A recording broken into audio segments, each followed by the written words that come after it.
Topic बहुत ही ज्यादा simple है. To be honest, it's a very known topic to everyone. Current electricity is something which we use in our day-to-day life, and without it, life is like really difficult to imagine. कि आज हर एक चीज हमारा electricity के ऊपर ही dependent हो चुका है. तो ऐसा ही एक चीज हमारे सिलेबस में है जो बोर्ड एग्जाम में 7 marks with options and 5 marks compulsory attempt करने के लिए आता है. Entrance point of view it's 12 marks, 3 questions आते हैं इसके ऊपर से. यू गिव जेडब्ल्यू और यू गिव व्हाट यू से नीट का एग्जाम दो या जेडब्ल्यू का एग्जाम दो, 3 क्वेश्चन आपको नजर आ ही जाते हैं. मिनिमम 2, मैक्सिमम 3 से 4 क्वेश्चन आपको नजर आएंगे ही आएंगे.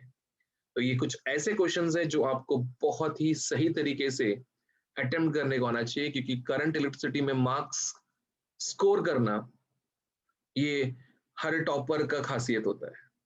Getting it means in short, ये टॉपिक का अगर तुमने मार्क्स कंफर्म कर लिया तो you can be one of those toppers. So pay attention.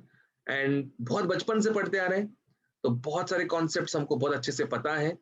खाली उनका नया फॉर्मेट, जो नया उसका कंटेंट है वो सीख कर उसके बेसिस पे आने वाले एमसीक्यूज अगर तुम उड़ा दोगे तुम्हारा काम हो जाएगा. So let's start with the first introduction of the chapter itself, that is, what is electricity?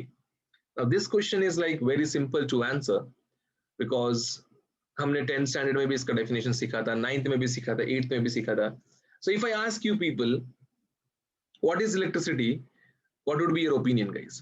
What would be your answers? Unmute करके directly बोल सकते हैं आप. हाँ जी. What is electricity? Keep it very simple. No need to give me technical answers. Huh? You can keep it very simple. Flow of electrons in one direction. Flow of electrons. It is a form of in energy. one direction. It's a form of energy.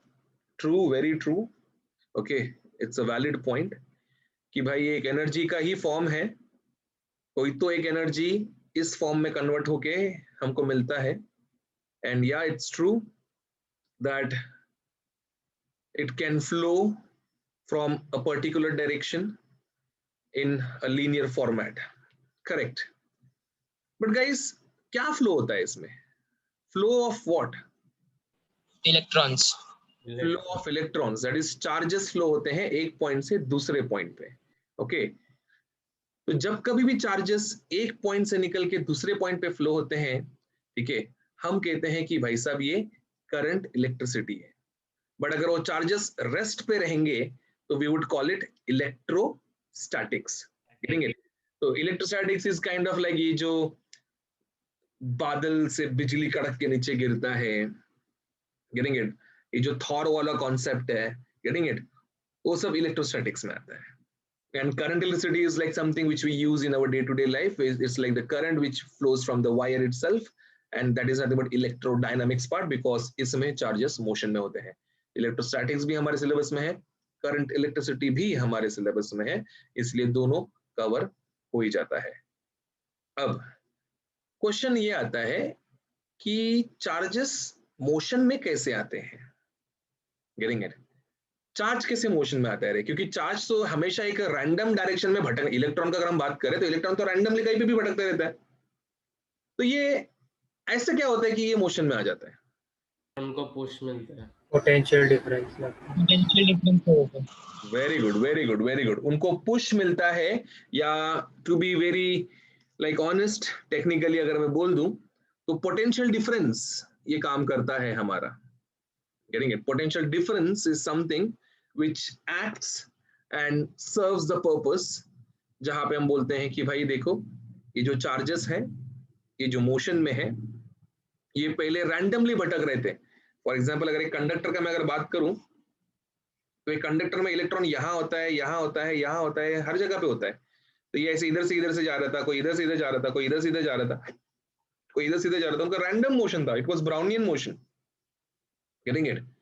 उस particular चीज को एक unidirectional motion में convert करने वाला जो ताकत है, जो पुश है, जो एनर्जी है, उसको हम लोग ईएमएफ या फिर पोटेंशियल डिफरेंस करके कहते हैं. Getting it? Now, what is this potential difference concept, man? What is this concept of potential difference? क्या होता है ऐसे? क्यों ये मोशन में लेके आते हैं? तो भाई देखो, बहुत आसान सा कॉन्सेप्ट है. अगर ये जमीन है, getting it? If I'm taking this as a ground surface, और यहाँ पे मैंने एक ऐसा हॉरिजॉन्टल सरफेस लिया रे.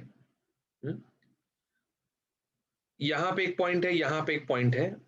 आप देखेंगे जमीन से कुछ h हाइट पे ये वाला पॉइंट है, और यहां से भी कुछ h हाइट पे, यहाँ पे दोनों सेम हाइट पे है.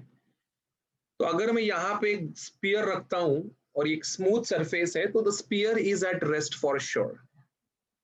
Getting it? वो स्पीयर जो है वैसे के वैसे रेस्ट पे नजर आ रहा है. Getting it? लेकिन अगर मैं कोई तो एक टर्मिनल का, कोई तो एक पॉइंट का हाइट कम कर दूं, तो ये कुछ दिखने में अलग हो जाएगा ना. ये थोड़ा सा ऐसे टिल्ट हो जाएगा. Getting it? एंड ये जो स्पीयर पहले स्टेशनरी था अपने जगह पे, अगर अभी उसी स्पीयर को मैं उसी जगह पे रखूं, तो क्या वो स्टेशनरी रहेगा? No sir. No, sir. अभी वो स्टेशनरी नहीं रहेगा. तो अगर वो अभी स्टेशनरी नहीं रहेगा तो क्या होएगा उसके साथ? तो भाई साहब वो खुद ब खुद मोशन में आएगा और एक ऐसा ट्रांसलेशन मोशन ट्रेस करेगा. Getting it? क्यों ऐसे हुआ? क्योंकि अभी यहाँ पे ये जो हाइट है ये h1 हो गया, और यहाँ पे जो ये हाइट है ये h2 हो गया. तो हायर पोटेंशियल से लोअर पोटेंशियल फ्लो होना शुरू हो जाएगा. Getting it? इसीलिए जब तुम वाटर पार्क वगैरह भी जाते हो, गेटिंग इट, क्या वो इमेजिका या फिर वेट एंजॉय वगैरह में जब तुम जाते हो, तो उधर वो स्लाइड्स वगैरह में जब तुम ऊपर बैठते हो तो ऊपर ही रह जाते हो क्या रे? हाँ, ऐसा कभी हुआ? तुम ऊपर बैठे और ऊपर ही है? No sir. No, sir. ऐसा नहीं होता है. एक बार बैठा और एक बार स्टार्ट हुआ, मतलब तू स्टार्ट ही हो गया सीधा. Getting it? फिर वो 2-3 मिनट में, जब 2-3 मिनट बहुत ज्यादा हो गया, एक 20 से 30 सेकंड में जब तू नीचे आता है, तो तेरे को समझता है कि भाई ये पोटेंशियल डिफरेंस का क्या ताकत है. एंड ये एक ऐसा खतरनाक नेचुरल पुश है जो कंटिन्यूअसली मिल रहा था. Getting it? जो कंटिन्यूअसली मिल रहा था. Getting it? एंड तुम्हारे पीछे कोई तुमको धक्का नहीं मार रहा था भाई. Getting it? It was just a push which started and it kept on going and going and going. समझे? तो ये कुछ बहुत ही ज्यादा इंपॉर्टेंट फिनोमेना है जो हमने विटनेस किया था, और जो इसको हमने यूज किया है भाई करंट इलेक्ट्रिसिटी में. आज ये बेसिक है भाई करंट का. If there is no potential difference, there is no current. समझे? तो ये चीज जो हमने यहाँ पे प्रैक्टिकली समझा, इसको जरा अभी टेक्निकल अप्रोच देते हैं एंड जरा इसको समझने की कोशिश करते हैं कि भाई ये कैसे काम करता है. तो you can see when the bodies at different electric potentials are kept, you can see एक सेल को रिप्रेजेंट किया है. ऐसा सेल का सिंबल है, एक बड़ा दंडी और एक छोटा दंडी होता है. बड़ा दंडी मतलब हायर पोटेंशियल को रिप्रेजेंट कर रहा है, to be on the positive side. छोटा दंडी यहाँ पे नेगेटिव टर्मिनल को रिप्रेजेंट कर रहा है.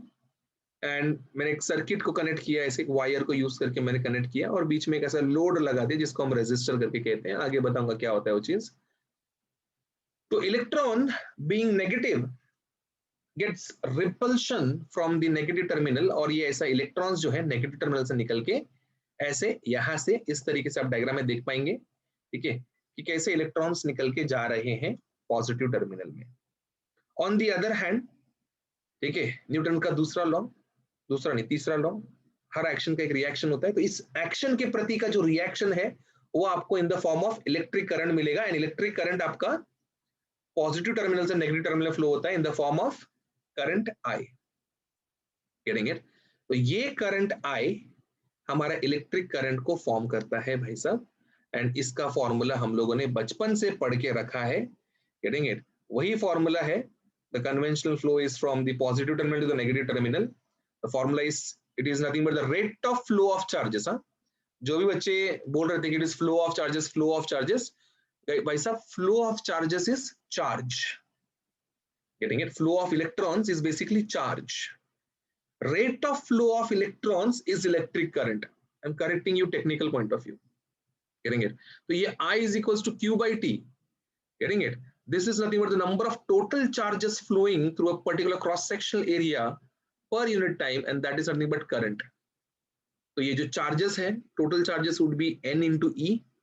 Getting it? तो total charges N into E हो गया, तो यहाँ पे आप ऊपर substitute करेंगे तो आपका ये formula बन जाएगा I is equals to NE upon T. Getting it? जहाँ पे E का वैल्यू फिक्स है, बचपन से लेके अभी तक तो बदली नहीं हुआ है, हमेशा से क्या रहा है value? It is 1.6 into 10 to the power minus 19 coulomb. Okay, तो E is equals to 1.6 into 10 to the minus 19 coulomb, एक फिक्स वैल्यू है, ठीक है. और इससे जो इसका SI यूनिट बनता है करंट का, ठीक है, वो बन जाता है एम्पियर. ठीक है, बेसिकली कूलम पर सेकंड होता है ना, charge per unit time. Coulomb per second को ही हम लोग क्या कहते हैं यहाँ पे? एम्पियर कहते हैं. ये हो गया इसका SI यूनिट. ठीक है, CGS यूनिट भी है भाई साहब यहाँ पे, बायोट करके इसका CGS यूनिट है बेसिकली. तो 1 बायोट इज 10 एम्पियर, याद रखना हमेशा. डायमेंशन अगर हम बात करें तो डायमेंशन इसका A1, सॉरी इलेक्ट्रिक करंट का डायमेंशन का अगर हम बात करें तो current being the fundamental quantity it is just A1. ठीक है, चार्ज का A1 T1 बन जाता है. फिलहाल तो हम इसको लेके बढ़ते हैं आगे. करंट और करंट की बातें तो अपने को समझ में आ चुकी है, बेसिक भी दिमाग में घुस चुका है. ठीक है, डायमेंशन वाइमेंशन. और एक बात भाई, और एक बात, electric current it is a scalar quantity. It is a scalar quantity. Scalar quantity मतलब क्या? Only magnitude is important. Getting it? बहुत सारे बच्चे पूछते हैं सर ऐसा कैसे स्केलर क्वांटिटी है, ये इसको वेक्टर भी है, मतलब ये वेक्टर भी बन सकता था क्योंकि इसको मैग्नीट्यूड है, डायरेक्शन भी है, तो ये वेक्टर क्यों नहीं बना? क्योंकि वेक्टर बनने के लिए 3 कंडीशन है बेटा, 3. पहला मैग्नीट्यूड होना चाहिए, दूसरा डायरेक्शन डिपेंडेंसी होना चाहिए, तीसरा it should obey law of vector addition. समझा? और करंट जो है ना, current it obeys algebraic laws. Algebraic laws क्या होता है? अभी जैसे कि यहां से एक वायर है, यहां से एक वायर है और वायर इधर गया. ठीक है, इधर 3 एम्पियर है, इधर 4 एम्पियर है, तो इधर कितना एम्पियर जाता है करंट का? 7 एम्पियर करंट जाता है. तो 7 कैसे आया? 3 + 4. Getting it? 3 + 4 डायरेक्ट लिटरल मैंने एडिशन किया ना, लिटरल एडिशन किया, तो इसको बोलते हैं एल्जेब्राइक एडिशन. समझा? अब ऑन द अदर हैंड, अगर ये वेक्टर क्वांटिटी होता तो इधर पे भाई साहब वेक्टर एडिशन होता था, दैट इज √3² + 4², और इसका आंसर 5 निकलता था फिर. Getting it? बट ऐसा होता है क्या? नहीं. इसलिए करंट जो है ये स्केलर क्वांटिटी में आता है. MCQ क्वेश्चन है भाई साहब, इट्स एन MCQ क्वेश्चन कि इलेक्ट्रिक करंट इज व्हाट, या which of the following is scalar quantity. तो उसमें इलेक्ट्रिक करंट दिख गया तो समझ जाना कि स्केलर क्वांटिटी में आता है. ये कंफ्यूजन नहीं होना चाहिए इसमें. नोट करके रख लिया सबने? चलो. Yes sir. तो अभी ये सब तो हमने बात किया था, कंक्लूजन्स भी हमारे सब हो चुके हैं. अब ये तो हम लोग बहुत पहले से पढ़ रहे हैं भाई, लेकिन आज इसका थोड़ा एक अलग अप्रोच पढ़ेंगे. ग्राफ ऑफ बनाने वाले भाई आज. ठीक है, आज ग्राफ वगैरह बनाए जाएंगे एंड मस्त से उसका हम लोग स्लोप वगैरह भी निकालेंगे ग्राफ का आज. अब मुझे एक बात बताओ, ये ओम्स लॉ का स्टेटमेंट याद है क्या रे किसी को? Getting it? याद है? उस स्टेटमेंट के शुरुआत में एक ऐसा डिस्क्लेमर जैसा हम लोग डालते थे पहले, so long as the physical state of the conductor remains constant, only then Ohm's law is valid. Getting it? अगर वो फिजिकल स्टेट कांस्टेंट नहीं है तो भाई साहब ओम्स लॉ तो वैलिड ही नहीं है. Getting it? तो क्या था भाई वो स्टेटमेंट? क्या था? जॉर्ज साइमन ओम पूरा नाम है भाई साहब उसका. Getting it? इन्होंने इलेक्ट्रिक करंट एंड वोल्टेज के बीच में जबरदस्त रिलेशन बताया था. And according to this law, as long as the physical state of the conductor remains constant, physical state में आता है material, dimension and temperature, the electric current That is the potential difference and electric current are directly proportional. Getting it? मतलब क्या? Voltage V is directly proportional to I. और जब ये proportionality का हटता है symbol, क्या आता है तभी पिक्चर में? Constant. Okay. Constant आता है. That constant here is R. यहाँ पे R होता है वो constant. Getting it? And R is resistance. समझा? Therefore, resistance is equals to V by I. तो resistance को पहली बार पिक्चर में लाने वाला यही था. तो इसका यूनिट होता है वोल्ट पर ampere. Getting it? But volt पर एम्पियर कोई बोलता नहीं आज के जमाने में, क्योंकि इसका जो SI यूनिट है वो वोल्ट पर एम्पियर नहीं, वो है ओहम. Getting it? ओम. ठीक है, ओम्स लॉ है ना, तो उसके नाम पे रख दिया ना भाई. इतना मेहनत किया तो हमने बोला कि रख ले तेरे नाम पे यूनिट. तो ओम, रेजिस्टेंस का यूनिट इज ओम. 1 ओम, 5 ओम, 10 ओम, ऐसा हम लोग उसको मेजर करते हैं. किलो ओम में भी मेजर करते हैं क्योंकि वो रेंज होता है. अभी ये तो थी बचपन की बातें. बचपन में बहुत मजा आता था ये स्टेटमेंट बैठ करने का, अच्छा लगता था. Getting it? अब रियलिटी सुनो. इन रियलिटी मटेरियल कांस्टेंट रखना is very easy. It's very easy to keep material constant. ठीक है, डायमेंशंस भी मटेरियल का सेम रखना भी एक हद तक चल ठीक है, हम संभाल ही लेंगे. ये दिख रहा है, ये तीसरा टेम्परेचर कांस्टेंट रखना, ये एक थोड़ा, समझ रहे हो, एक थोड़ा टास्क है ये, क्योंकि टेम्परेचर कांस्टेंट नहीं होता है भाई साहब. समझा? टेम्परेचर जो है ये कांस्टेंट नहीं होता है. ये थोड़ा सा समझने वाला चीज है, और जो बच्चे इसको समझ जाएंगे उनको क्लियर होएगा कि ओम्स लॉ प्रैक्टिकली हर जगह पे वैलिड नहीं है. क्योंकि इंडिया जैसा कंट्री में जहां पे temperature variation through out the day 15 से 20 डिग्री सेल्सियस का हो जाता है, ऐसी जगह पे ये एक्सपेरिमेंट करना इज लाइक वेरी डिफिकल्ट. तो हमको बहुत ही क्लोज नेट एटमॉस्फेयर क्रिएट करना पड़ता है जहां पे टेम्परेचर का चेंज नहीं हो रहा है, तब हमको ये सब रीडिंग वगैरह देखने को मिलता है. Getting it?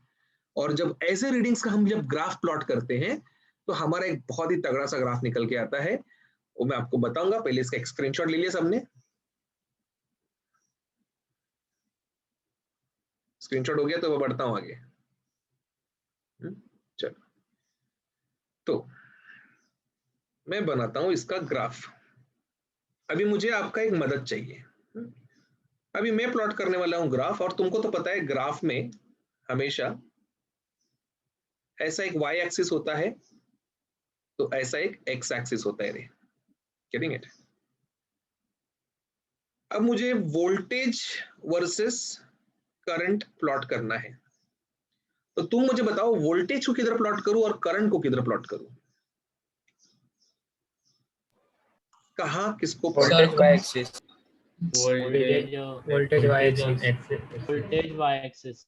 वोल्टेज को y एक्सिस में प्लॉट करने बोल रहे हैं और करंट को x एक्सिस में. क्यों रे? ऐसा क्यों? ऐसा क्यों मतलब चुना तुमने?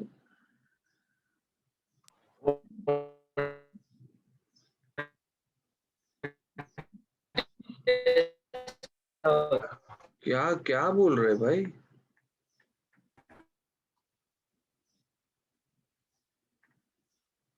क्या बोला रे? एकदम फास्ट बोल दिया उसने.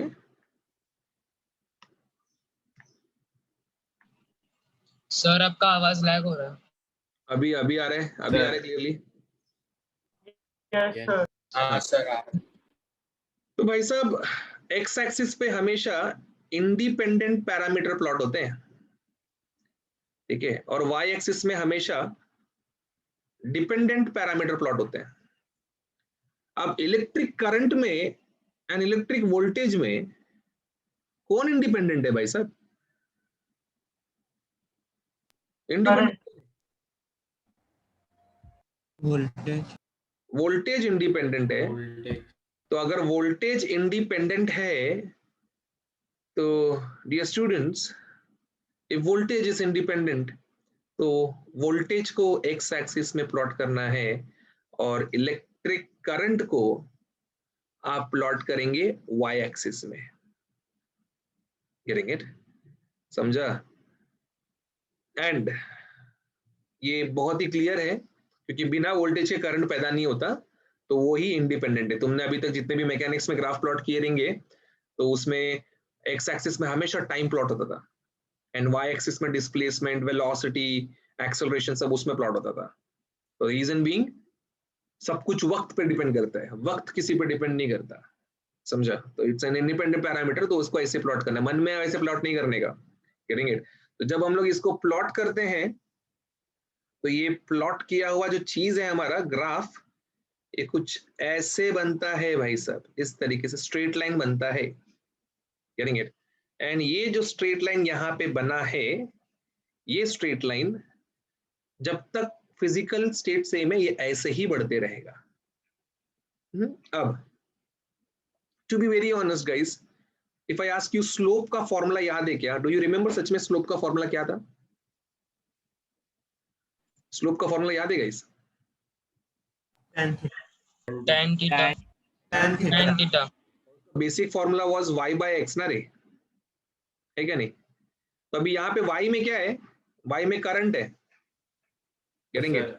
मतलब y में I है, x में वोल्टेज है, मतलब V है। ठीक है, अभी थोड़ी देर पहले हमने सीखा था वहां पे V is equals to I R, R was is equals to V by I, और slope is I by V। मतलब what is slope going to give me? Slope is going to give me reciprocal of resistance। 1 by r. Getting it? One by r. And I hope you remember that reciprocal of resistance is called conductance। Getting it? Reciprocal of resistance is called conductance, which is represented by G. So 1 upon resistance is conductance। तो यहाँ पे slope of Ohm's law conductance देता है हमें। Getting it? Ohm's law का slope conductance देता है हमें, ये याद रखिएगा।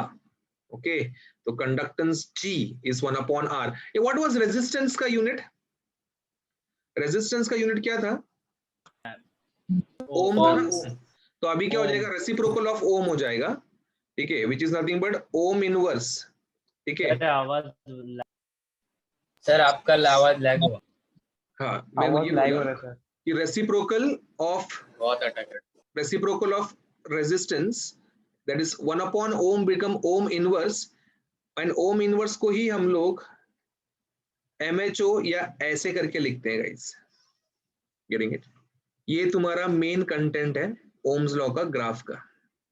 Getting it? कंडक्टेंस वाला पार्ट, क्योंकि यही हाईलाइटेड है ना सबसे, क्योंकि यही हमने सबसे कम सुना रहता है या बहुत हार्डली रेयरली का भी पढ़ा रहता है ये वाला पार्ट। ठीक है, तो ये जो कंडक्टेंस वाला पार्ट है ये याद रखना, आप हमेशा काम आएगा आपको। ये क्लियर है? याद रहेगा ये वाला पार्ट सबको? चलो स्क्रीनशॉट लेके रखो इस चीज का।